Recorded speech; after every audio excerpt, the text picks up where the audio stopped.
লোকে বলে শকুন যতই উপরে উঠুক না কেন চোখ কিন্তু নিচেই থাকে।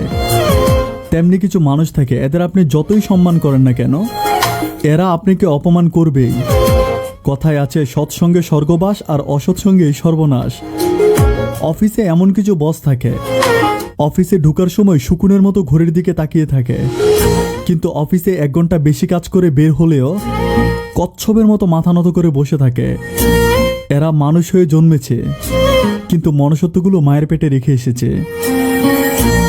1 বছরের মূল্য জানতে চান? তাকে জিজ্ঞেস করুন যে পরীক্ষায় পাশ করতে পারেনি। 1 মাসের মূল্য জানতে চান? তাকে জিজ্ঞেস করুন যে মাসে বেতন পায়নি। 1 সপ্তাহের মূল্য জানতে চান? তাকে জিজ্ঞেস করুন যে হসপিটালে ভর্তি ছিল। 1 দিনের মূল্য জানতে চান? তাকে জিজ্ঞেস করুন যে রোজা রেখেছিল। 1 ঘন্টার মূল্য জানতে চান? তাকে জিজ্ঞেস করুন যে প্রিয়জনের জন্য অপেক্ষা করেছিল। 1 মিনিটের মূল্য জানতে চান? তাকে জিজ্ঞেস করুন যে ট্রেন মিস করেছিল। 1 সেকেন্ডের মূল্য জানতে চান?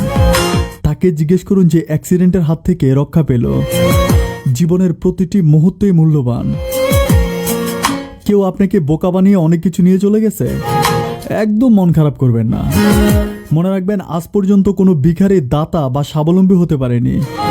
তাই সবসময় দেওয়ার চেষ্টা করবেন, কারণ দিতে গেলে হাত উপরে থাকে আর নিতে গেলে হাত সবসময় নিচে থাকে। সামনে এগিয়ে যাওয়ার জন্য আপনাকে সবকিছু জানার প্রয়োজন নেই, শুধু সামনে পা বাড়ান, তবে একে একে সবকিছু জানতে পারবেন। জীবনে যাই হোক না কেন কখনো হাসতে ভুলবেন না, কেননা আপনি যখন হাসবেন গোটা পৃথিবীর মানুষগুলো আপনার সাথে হাসবে, আর আপনি যখন কাঁদবেন গোটা পৃথিবীর মানুষগুলো আপনাকে দেখে মুখ লুকাবে। মনে রাখবেন পৃথিবীতে মানুষ যা কিছু করে সবকিছুই সুখের জন্য, দুঃখের জন্য নয়। 5টি অভ্যাস নিজের থেকে একদম সরিয়ে ফেলুন। 1 অন্যের দয়া কামনা করা। 2 পরিবর্তনকে ভয় পাওয়া।